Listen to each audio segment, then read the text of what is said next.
Hello and welcome back to another episode of A Blessing in Divorce.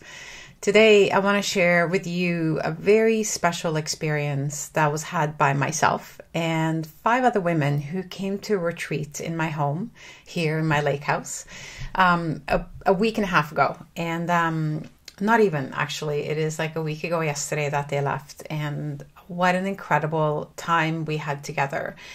The theme or the focus of this particular retreat was connection, and how connection to various things, which I'll talk about today, how connection is instrumental in our healing, our ability to love ourselves, to grow, to reach for things we want in life, and to really feel like life is where we want it to be. So I want to share with you some of the things that we talked about and some of the experiences that we had. It is so special to do things together in person. And I know that not everybody can be part of that. So I want to share some of that with you.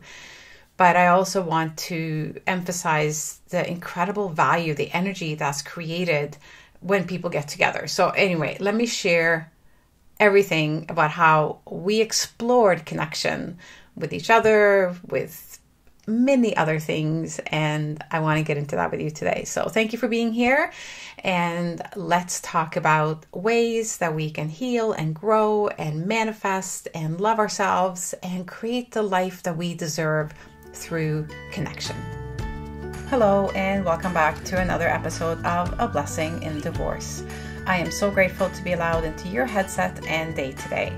My name is Elizabeth, and I'm the host of this podcast and the owner and founder of The Separation Club, which is the club you never wanted to be part of, but the best club to be in if you're going through separation and divorce. Here we talk about how to heal, move forward, and find love if you're so inclined. Also, motherhood through divorce, finding yourself, and creating the life you deserve. Our tools are community, sisterhood, honesty, vulnerability, spirituality, and coaching. And that's when we aren't talking to our experts. I'm also a divorced mother of 4 adult sons, remarried, and a stepmom to 3. So we will be talking about everything that goes with all of that here. If you are recently separated, thinking of separating, divorcing, or even beyond your divorce, but still feeling it, then this is the podcast for you. Welcome back. I am so glad you're here. Like I said before, I know not everybody can go to retreats, but I want to talk a bit about what happens when one does. And it was so well illustrated really by how one of the ladies who came responded to this. She was actually invited by someone else, and both of them know me from before, or they're in my community. We didn't know each other really well, but we knew certainly of each other, and we knew each other a little bit. But she was invited to join her friend, and she just jumped on it. It was one of those that just felt right, and she went for it. But I think what she was really expecting was more just a weekend away, though she did keep saying to me whenever she saw me that, I really need this. But I'm not sure she really knew what that meant. And, I think some people think of retreats as just a girl's vacation, like it's a girl's trip. A bunch of women go somewhere and they have a lot of fun together. But retreats are very different. It's, yes, you're going away.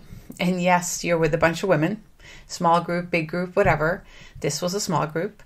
But it is not at all what you might think of as a typical vacation. It is a lot more.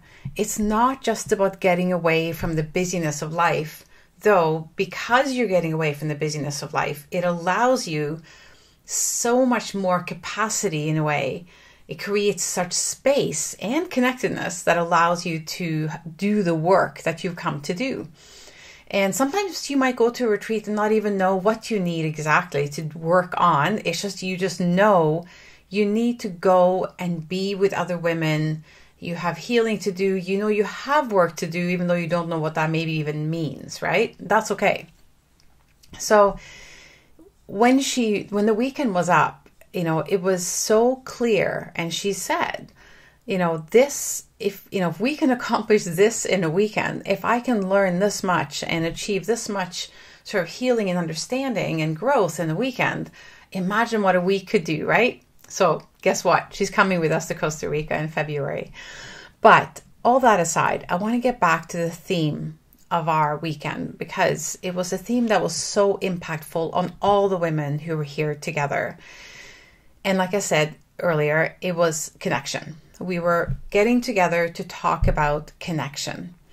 So in the busyness of life that we have these days, connection is often lost, or our opportunity for connection is lost, especially to each other. We have quick little sort of dopamine hits of a text, or we see each other on social media, and somehow we tell ourselves that, we know what's going on in people's lives. And as someone who remembers the life very well from before social media, while in many ways it is really fun to be able to see people's pictures from their vacations and their families and their get-togethers on Facebook or Instagram, and that's something we weren't able to do before, I still don't feel connected to those people. I know what's going on in their life, or at least I know what they're willing to share on social media about it, which is usually just the really good stuff. But I think it prevents us or stops us, I guess, from maybe reaching out in person as much as we normally would, because we feel up to date. So we don't call people and go, hey, I know you're away, tell me all about it, or can we get together so I can see your pictures? We don't do that because we've already seen the pictures and we've read their post. So we just send the message underneath one of the pictures and say, hey, it looks like an amazing vacation, I hope you had a good time. And then that's it. And I believe a lot of connection is lost to each other and to the benefit of being in the same space as other people. And doing so, which is the other aspect of the retreat, doing so in a place of nature, like where there's nature around us. So here we have the lake, we're in the country, so there's also a bit of, there's trees and there's some space and all those things. So anyway, again, it's about focusing on connection to each other, to ourselves, our bodies, our hearts, our souls, and to nature. So that was the theme. That was what we were focusing on. So let me go through a little bit, sort of the areas that we talked about this weekend or that past weekend. The first one, and this is in no particular order, by the way, but the first thing we talked about was connection to our bodies. Our bodies hold so much wisdom. And I think you know what I mean when I say your body will always let you know how you feel. If you're having a good day, you feel happy and you feel it in your body. If you're having a bad day, you feel it, in your head, sure, in your mood, but you also feel it in your body. How does your bad mood show itself? Or if you're feeling down about something, do you have a bit of a headache maybe, or you feel like your throat chakra is kind of like blocked and you just always feel like at the verge of tears right here. That was mine. Or do you feel it in your gut? Do you not, lose your appetite? You maybe have an upset stomach if you're having a bad day. No matter what, our bodies tell us how we're doing. Often because we have ignored other signs. So our body's always going to make sure that we know how you're doing. So connection to our bodies is important, and there's so much wisdom there for us. So we talked a bit about the various energy centers in our body, also known as chakras, and what each of them, lessons and learning that each of those hold, and how we can tune into those parts of our body to understand, first of all, what might be wrong, and also what we can do to create more flow and more ease in those areas that we're struggling with. So this was a really valuable conversation for everybody, and we really shared some examples with each other on how that can manifest in us, and it's all different for everybody. If we ignore signs like a bit of an upset stomach, or we ignore like a headache that happens every time we are experiencing something in specific in our lives, or we ignore the fact that we always have a little bit of back pain when we're thinking about money, and you might wonder why that is, but that's the thing. When we ignore those things, eventually your body will create pain so that you have to pay attention. The problem is, because we don't think in those terms anymore, we go off to the doctor or we take some kind of medication to get rid of that feeling without asking ourselves, where did this pain come from? Where did it originate? Why is it actually there? And no, I am not talking about when we break something, like we fall and wreck our knee or something like that, but you know what I'm talking about. I think you know. So connection to our bodies is really important, and being together on the weekend like that, it allowed them all, because they didn't have to worry about anything. I took care of everything, right? They don't have to prepare meals, look after anybody. They don't have to take, they don't have to be present with anything except themselves. So it really allowed them to reconnect with their bodies and what they needed, and to take that. So it was really wonderful to see them all do that. The next thing that we moved on to was connection with our spirit or our soul, our essence of who we are. Again, in the noise of life, it's easy to lose touch with this deeper part of ourselves, this part of us that craves peace and quiet and purpose and alignment. When we are walking with ourselves, when we are in alignment with ourselves, it feels good. Things that we do feel good. The things that are happening around us feel good. In fact, they feel great. When we're out of alignment, we experience things like frustration and anger and sadness and anxiety. These are signs in our body. It's our body telling us you're out of alignment, meaning you're no longer walking with yourself fully. You are either not paying attention to something that needs to be paid attention to, or you're not maybe living in a way that feels true. Maybe you're too busy serving other people and making everybody else happy, being a people pleaser, not taking care of your own soul and listening to your own needs and pleasing yourself. So it's so important to embrace this part of ourselves and connect with this part of ourselves. So that was, again, something that we really focused on through meditation and other practices. We did some workshops where we really listened to what we wanted to work on. And it was different for everybody, but they were given plenty of opportunity to kind of connect with that. So I invite you to take time to ask yourself, what does my soul want me to be doing? What do you and your soul, by the way, is one thing.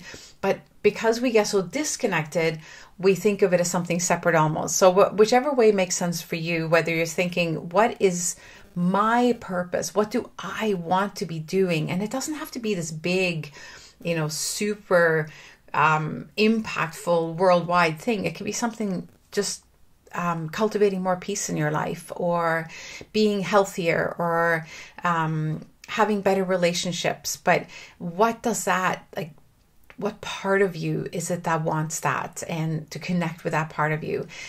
And so that you can hear it from yourself in your own words, right? So that becomes our intention. So we shaped our intentions this weekend and really connected with who we are and walking in alignment with that as much as possible. And so in doing so, we're kind of moving on to the third one, which is connection with our hearts. So our heart holds our relationships, our relationship with ourselves, with each other. This is where we hold self-love. It's also where we hold resentment when we are disconnected from the people that we love, and also disconnected from our own self-care and self-love. So we carry so much in our hearts, right? Like joy and pain, hope, longing, resentment, sadness, love, all the things.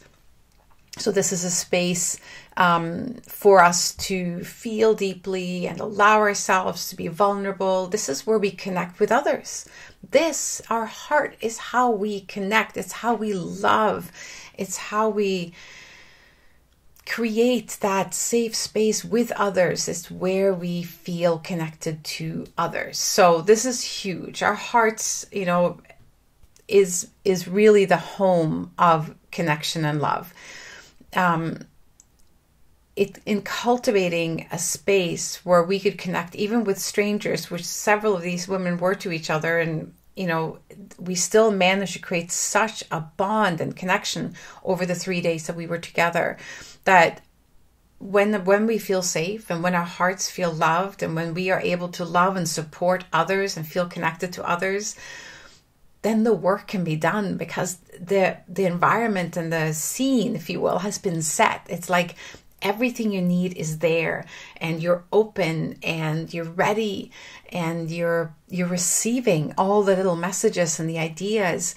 And so this beautiful thing happens when we connect with our hearts and also allow our hearts to connect with other hearts. And that brings me to the fourth one, which is, of course, connection with each other. We are not meant to go through life alone. Yet so many of us feel isolated, even when we're surrounded by people. And very much because of what I talked about in the beginning, how we connect with people now is often done from a keyboard or a phone without actually ever looking at the person or talking to them, just these little messages. So we might have people around us, but we're not connecting with them through eye contact and touch and hearts and words and space and energy. So when we gathered this weekend, it was just, we were able to embrace that, which you know what it's like. When you get together with girlfriends, immediately there's a connection. Immediately there's this energy of sharing and love and being there for each other and supporting each other and, boosting each other. It's kind of, women are incredible when it comes to stuff like that. We are so good at it. And so we love doing it for each other. And so when we're giving that, we're also receiving that. And it's just such a beautiful interchanging sort of energy of love and acceptance and sisterhood and everything. So, I cannot emphasize enough how heart-opening and how wonderful it is to connect with or being in a group of women. And you know what else? You bring women together of different. I've had this question before with regard to my retreats in Costa Rica. What is the age group of the women? And I would say most of the women are from late 40s to early 60s. That would be the most common. The women are in that category.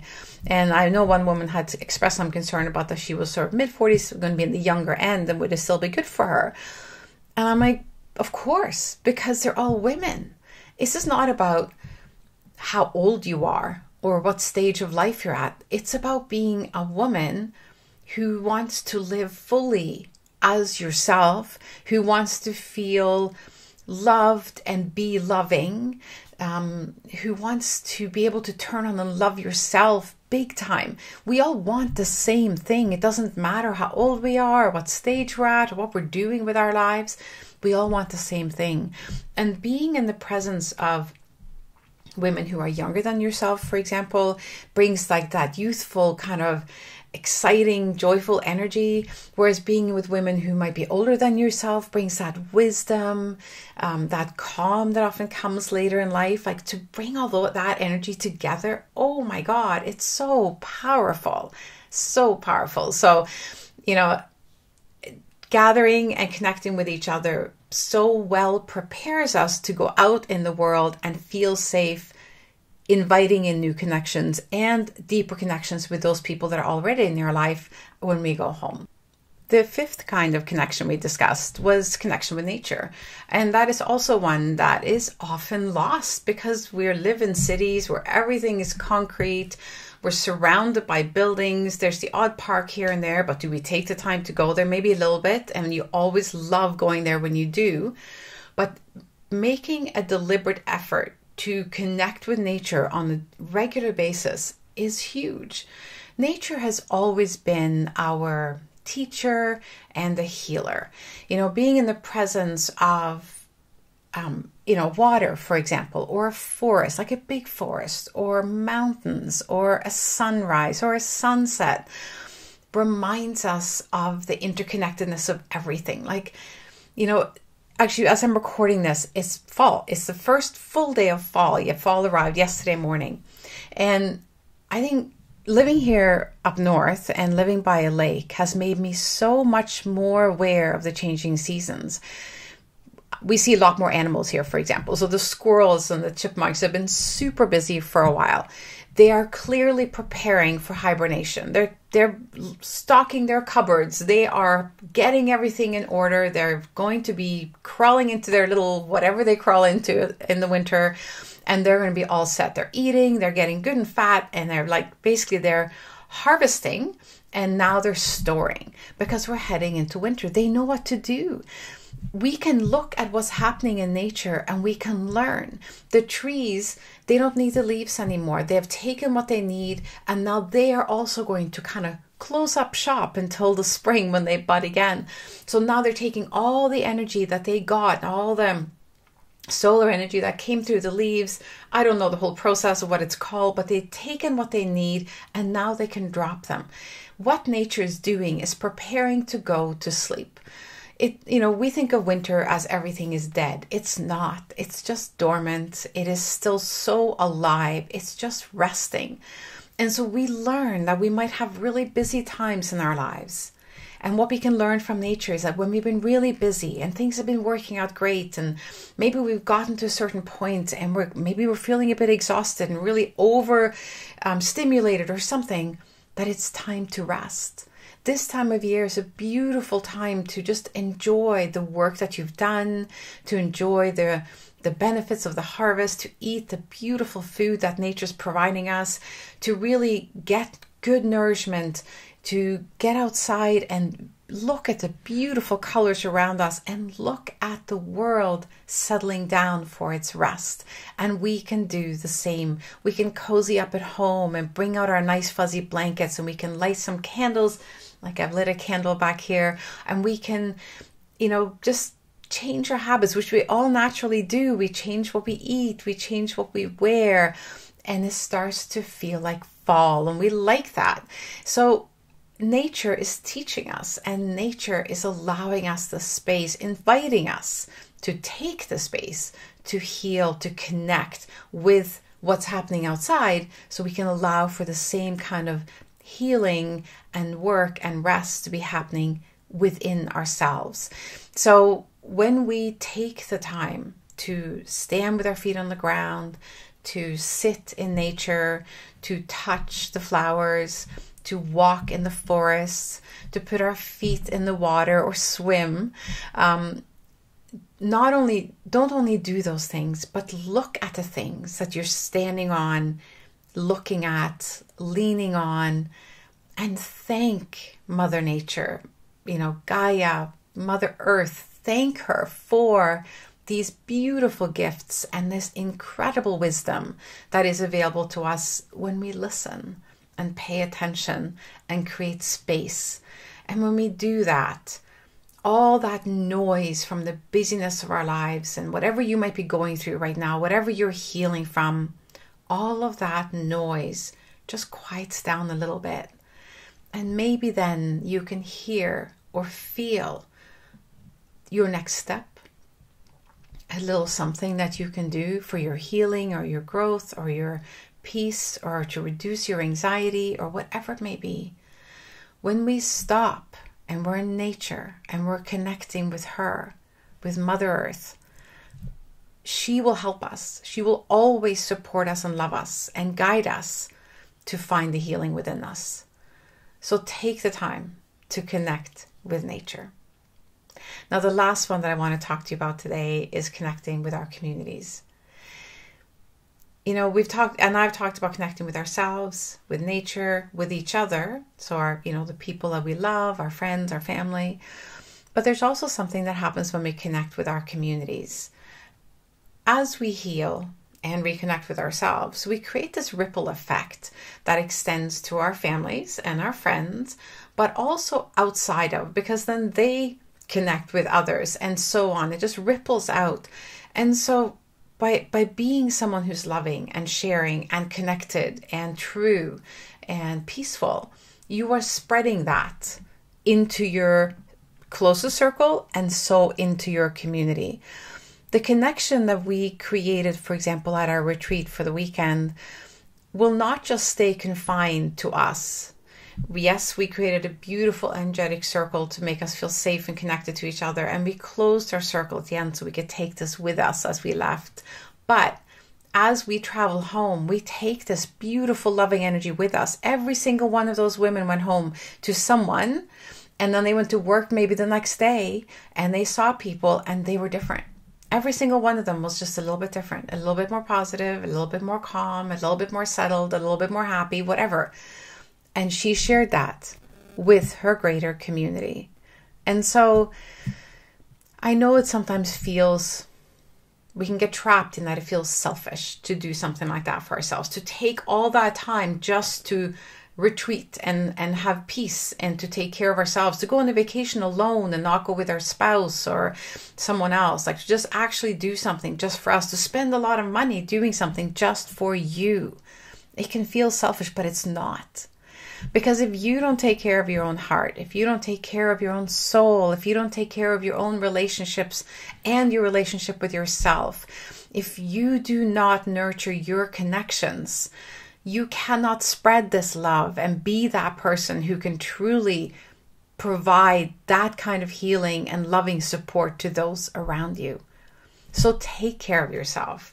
Do what you need to do to nourish yourself, to nourish your heart, to nourish your soul, to be your own healing place.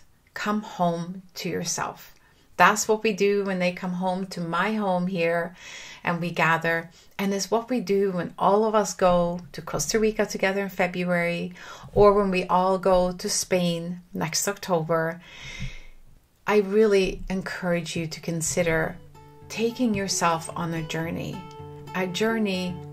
home to yourself by leaving the things that distract you. Go and connect with yourself. Go and connect with other women like you, other women who are looking for the same, even though they're different, but it's all the same. We're all looking for happiness. We're all looking for ease and peace and love. We're all looking for that in different places and in different ways. But when we gather and we all look for that together, we create that together. We create this powerful momentum together. So I invite you to be part of our Rising Moon Sisters circle and sisterhood. I invite you to join us. My 5 new Rising Moon Sisters are so dear to me, and we had such a special weekend. There was so much healing, including for myself. And I want to invite you to be part of that.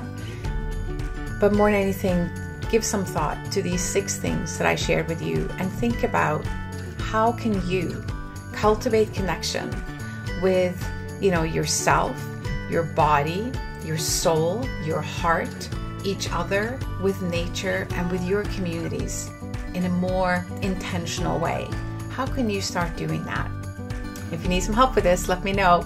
I'm, of course, always here for you. All this information, of course, and more is below in the show notes. Thank you for letting me share our special weekend with you and some of the learning that we took away from it. I wish you a most beautiful day, and I love you big time.